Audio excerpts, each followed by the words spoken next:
همیشه پشتم میده حق خلق ملکتا وکه کسی چه خاتون نشه دبکا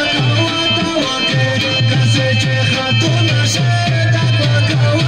وکه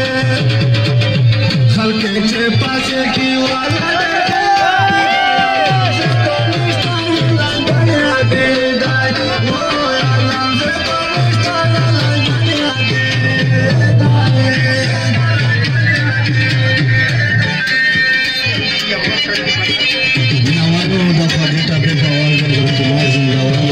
شاعری رایش شبانی عرف کوثر نصیب برادر علمزیر برادر وزیر تواسلان